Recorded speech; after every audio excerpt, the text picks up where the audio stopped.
I did want to ask one more question, just that dreams question. It really got me. I really am curious to see what everybody has for it. But I do want to, before Sarah goes, I do want to thank everybody for partaking, for joining, for being so awesome, for being an amazing team. I think I even really fully said the question, but I was just so excited.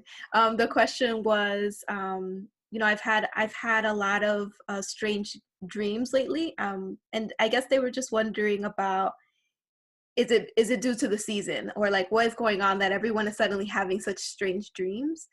But we can continue on for a couple minutes. I just want to answer that question, and then we can kind of finish up with final thoughts. But Sarah, before you go, did you want to give us your final thoughts? Sure. So I want to take the opportunity too to piggyback off of what you said, Idalia. I'm so thankful to have met you guys today. It was really beautiful to be able to connect with you guys and provide this space for other people to feel like they can be listened to, and that what they're going through, that there are some things that can be done to help them, at least through this season. To answer that question about the dreams, I think dreams are interesting. I feel like God has spoken to me in dreams before. And at the same time, I feel like there are certain things that affect my dreams that I've noticed. For example, like if you watch something and then you go to sleep, sometimes what you just watched will affect what you dream. Or even eating late at night, that will totally mess with you. Like I remember one time eating, and it wasn't recent, but I dreamt that I was falling and I woke up on the ground the next day. I fell off my bed. So I feel like with dreams, it really depends on like what we spend time mulling over and thinking over a lot, and things that we somehow our attention just is gravitates towards that. I feel like that can really affect what we dream. And I've also had some weird dreams this season, but I know that it has had to do with things I've watched or listened to that have affected me, and then they just show up in my dreams. I appreciate what you said. I just think that for me, there's so many things that can change, that could impact your dreams. So many different things, right? Like your dieting, what you just saw, the people you've spoken to that day, some whatever is on the back of your mind that you didn't really process earlier that day. I think there's just so many things that feed into it that we may never know. Maybe your dreams are just have always been strange and you just didn't remember them. I don't know. But yeah, curious to know if anybody else had any thoughts on why people are experiencing strange dreams this season. I mean, if you take it from a Freudian perspective, dreams are a manifestation of the unconscious. So there could be fears that we're trying to push in our subconscious, right? There may be anxieties that are being manifest in the dream state that we're not actually addressing while we're awake. So it's important to understand that although we may not understand every aspect of the dream, and like many, we all dream all the time, but we don't remember them. And if they're vivid, we're probably waking around the time that we can remember it. But I think that it's important to understand that sometimes it's a reflection of unconscious fears, things that we haven't dealt with, kind of like you mentioned, Idalia, in the back of your mind, can manifest in the dream. So I think it's important that when we do wake up, that we talk about that. What are some of the fears and weird things? And sometimes we even find connections with our waking state in regards to certain things, So I think it's important to realize that it could be unconscious fears and unconscious things that we haven't dealt with even from the past that is being manifest because of the current fears is being brought up to our consciousness. So piggybacking off of Manuel, yeah. So the 4D perspective, it has, it can do with our unconscious. So I think a lot of times we wake up like, oh, what is it? Like, why am I dreaming this? I think it's important to take time and be intentional and journal out. Okay, what was the dream about? Or because a lot of times with dreams, there's key themes or key characters, and write those things down. Some people like keeping dreaming journals. And that can also be helpful, and that way you can, because a lot, when it has to do with the unconsciousness, there's going to be a pattern. If there's things we haven't dealt with, they're going to keep coming up over and over and over. And I think if we want to continue growing in our walk with Christ, it's important to take those things into consideration. Maybe God is speaking to you through these dreams of, hey, I need this part of your heart, bring it to me, who knows? And so I think it could be really good if you, journal it out and write down, okay, what are 3 key points from that dream? What were 3 key emotions? I've noticed with dreams, there's usually like an emotion stuck to it, whether it's, you feel like you're falling off, from the sky, whether it, all these different weird dreams, but there's always an emotion attached to it. You may need time to sit and like sit with it, like, okay, what was the emotion, what was going on, and talk about it with someone you feel safe with, like, hey, listen, I had this dream. What do you think? Some people are good interpreting dreams, but you have to be wise. Again, who are you going to seek counsel from? With the arts, you can draw it out. Sometimes it can be helpful to draw out the dream, because once you put it in paper against the words and like images, it can be easier to like put the pieces together. Okay, what can this dream mean? And some people are just dreaming weird things because there's just so many weird things going on around us. So yeah. Yeah, I totally agree. I really appreciate what you said about sometimes us having dreams where there are clear emotions in the dreams. Because I know a lot of the other outside details, like I'll forget about. I wake up in the morning, I'm like, I don't even remember who it was or where I was or what was happening, but I remember feeling like this. And I think that that's important because that speaks more to maybe what we were feeling earlier in that day or something like that. So absolutely. But also just kind of from a little bit of a more practical thing that people are like, oh, I'm not 100% sure what that means for me. Sometimes it's really just what you're watching before you go to bed. A lot of the times, like, we're in this space right now in quarantine where we're binging things we normally wouldn't binge. We're listening to all these criminal cases on BuzzFeed that we normally wouldn't, but we have the time and we're like, why not? People are out here watching Tiger King, all these cult-like shows, and they're different than what you would normally watch, but we're watching them now because we have the time.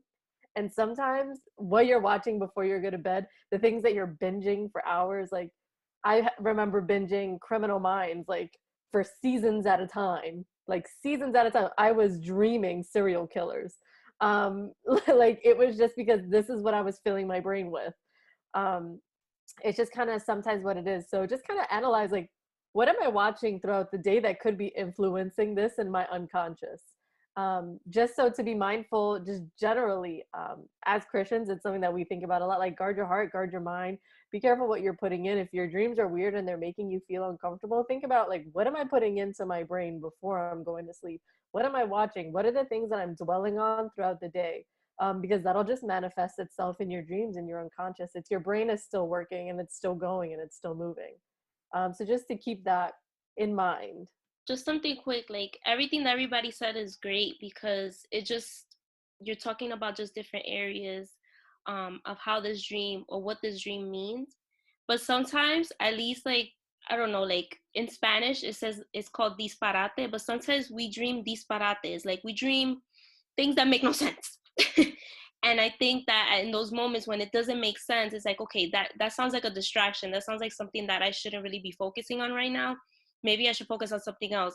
Because if we allow that memory or that dream to continue the whole day and we there's no resolve, like we don't feel at peace, like then okay, put it shit to the side. And something that Leslie said about interpretation, there are some people that do interpret dreams, and God interprets dreams too. So asking God, what is it that you are telling me through this dream? Like in the Bible, like Daniel and Joseph, they ask God for the interpretation of these dreams. So asking God as well, like, God, is there a purpose to this dream, or is this just something that's just trying to mess with me during the day? I just wanted to hear, I guess, final thoughts from everybody, just like even if that's like a way for you to finalize or summarize what you say to everyone, or maybe if that's like some advice or tips or whatever the case may be, but just your final thoughts for everyone who will be watching. Victor, why don't you go first?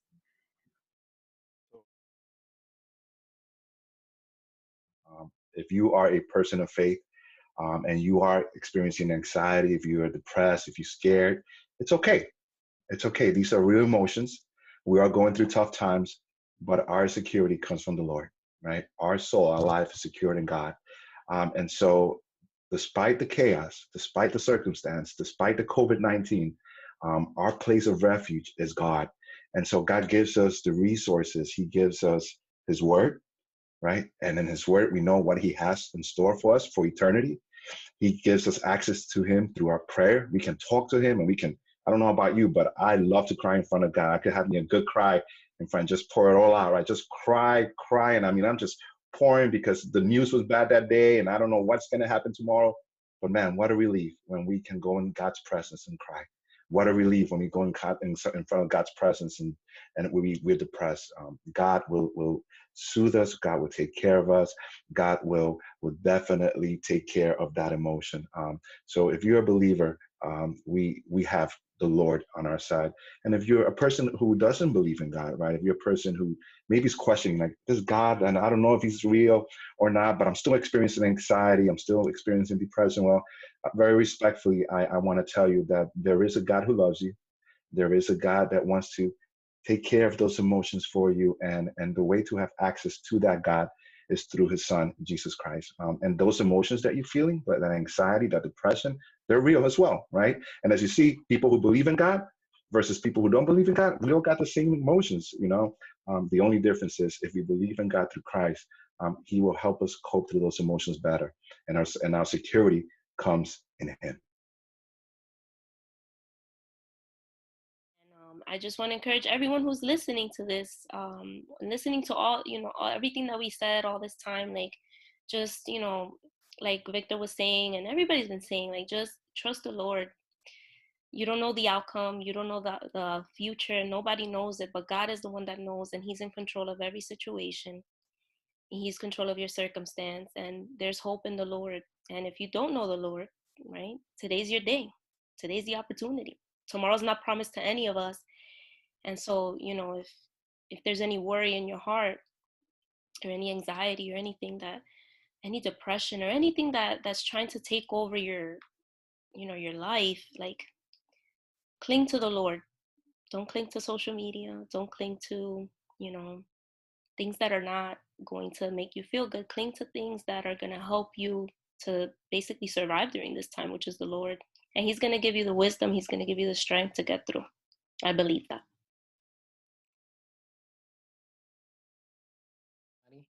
As a final thought, I think it's important for us to evaluate how is it that we're coping with the current circumstances. We don't want to get out worse than we were before, right? And what I mean by that is developing coping skills that are not effective, that are actually destructive. And just to name a few, people can start smoking, start using drugs, marijuana. There is reports of an increase of substance abuse because people are in isolation. So they're like, what am I going to do? I'm going to drink myself, drink my emotions away. I'm going to smoke my emotions away. I think it's important that we understand that there's a lot of ways to cope. Some are healthy and some are unhealthy. So I'm hoping that we can learn, hopefully through this format, we got tools to be able to cope with what's going on in ways that are more effective and healthy. That we explore coping skills that we haven't before, whether that's journaling. I know a lot of people are like, it doesn't work. A lot of people say tools don't work because they haven't tried them. Right. So I think it's important to explore all avenues, right? If you're feeling overwhelmed, that you explore things that you're not comfortable, and you'll probably find a niche there or a place that you can find comfort, right? And above all, for us, those of us of faith, right? We know that we have a higher power. We have a God that we can depend on. We can lay our burdens, our fears, our anxieties, every single emotion. There's no emotion off limit for God. So if you feel like you need to cry, like you're angry, like you're upset, feel free to pour yourself out before God. And I know that He is understanding of our emotional states, of how we're dealing with the current pandemic, and He will sustain us in those times of difficulty. I have faith that He is already doing that. So if you don't know God, this is an opportunity for you to draw close to Him. He's already taken the initiative, right? It's up to us now to reach out to Him.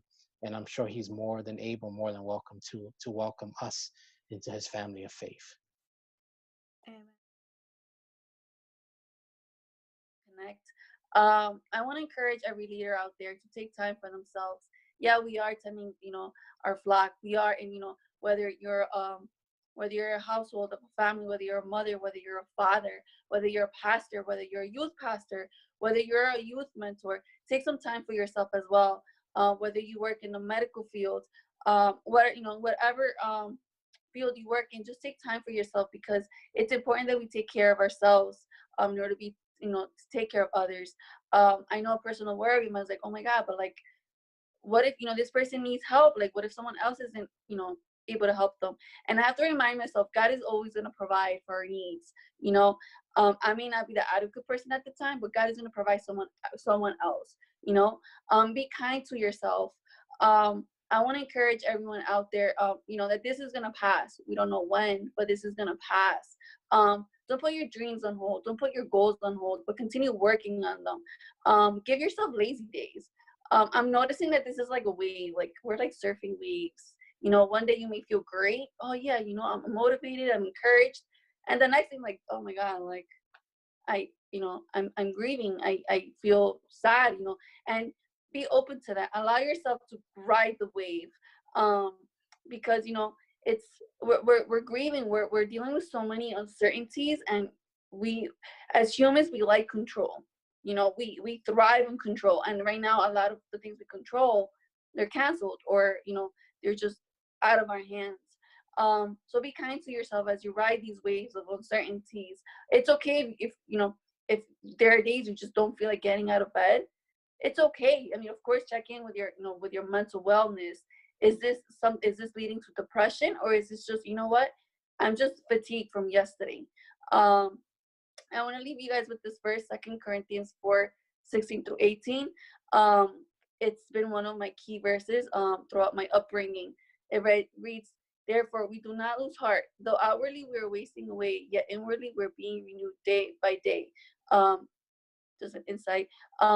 Get your fresh batch of oil on a daily basis. I was listening to a preaching the other day that said a lot of times we go on about our day with with our oil from like 2 days ago, from like the Sunday oil. That doesn't work now. The reality is that doesn't work now.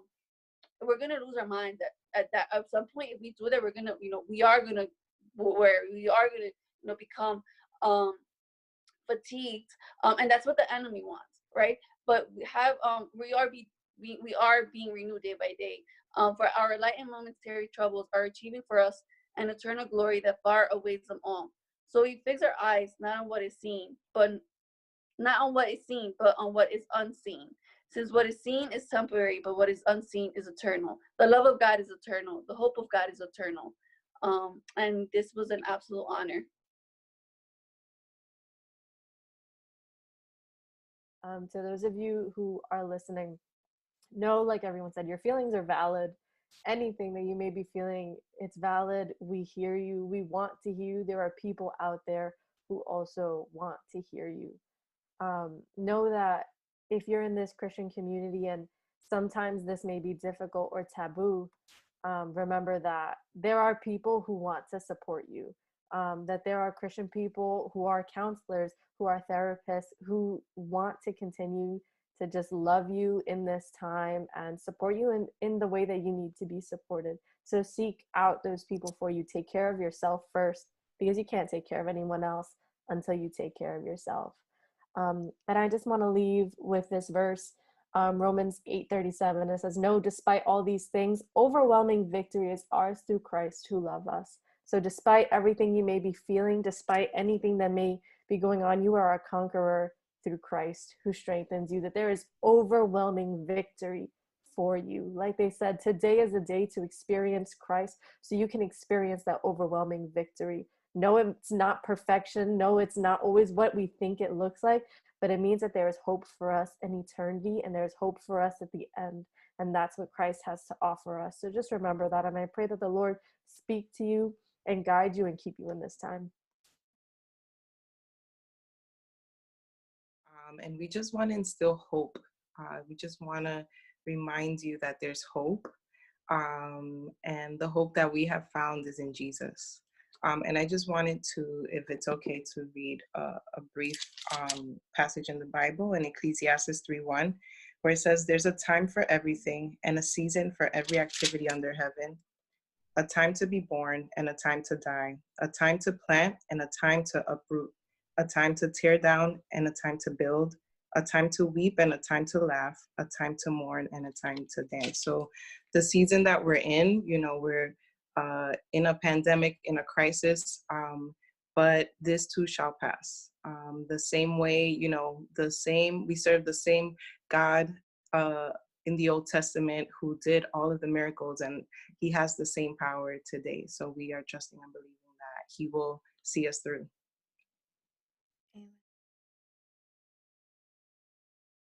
I also want to thank everybody that's viewing, right, that has taken their time out from their day to actually sit down and watch this segment, right? I don't think that it's a coincidence. I think that it was God that really led you to this place right now. I do believe in divine appointments, and I believe that God is going to use this platform to be able to answer those questions for you, and for you to begin to do the work and apply those coping skills that we've talked about. Of course, above all, right, giving God the glory and the honor, and coupling that with prayer and the word, and holding on to our anchor and our hope, which is Christ. So, and I guess my final takeaway is just, that everyone is managing in the best way that they can, and in the ways that we know how. And so that it's going to take, we can learn new strategies, we can learn new ways to be able to cope. And then that just becomes something that is part of our collection of different ways to manage. And so I just want everybody to know, I know that it's difficult, it's challenging, but I just want everybody to know that you're doing the best that you can, and no one is frowning upon you for that. You're not expected to know all the answers. It's okay. Your kids are going to ask you what's going on. Your friends are going to ask you what's going on. Where in the Bible to say this was going to happen? And it's okay to just say, I don't have all the answers. So those are my two takeaways.